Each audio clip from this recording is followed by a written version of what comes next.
como puede ser motivo de debate, qué pasó en los años de dictadura. ¿Cuál fue el acomodo? ¿Cuál fue el modelo que se impuso? Lo sabemos, el neoliberalismo. ¿Dónde se ha impuesto el neoliberalismo con más fuerza? Solamente en dos países. Uno por la democracia y el otro por la dictadura. Nosotros por la dictadura. Y en democracia, el gobierno de la Thatcher en Inglaterra. Son los únicos dos casos donde el neoliberalismo de Milton Friedman y Halberger han sido llevados a su máxima expresión. ¿Qué ha significado eso?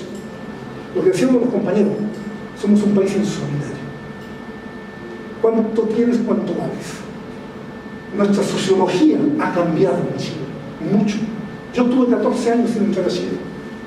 14 años se me podía entrar porque tenía una L en mi pasaporte.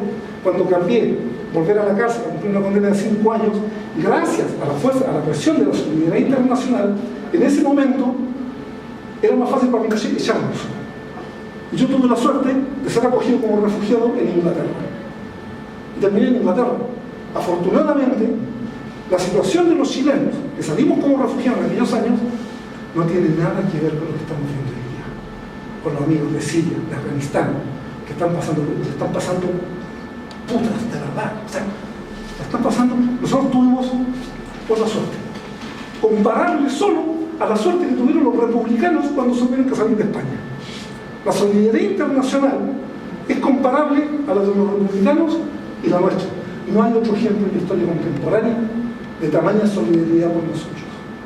Yo pude ir a Inglaterra, primero salí vivo, primera cosa. Estuvimos desaparecidos, claro que estuvimos desaparecidos. Que nos dieron por todos lados, también, que nos cambiaron hasta el apellido de tanto que nos dieron. Sí, pero estamos vivos y podemos contarlo. Y podemos contarlo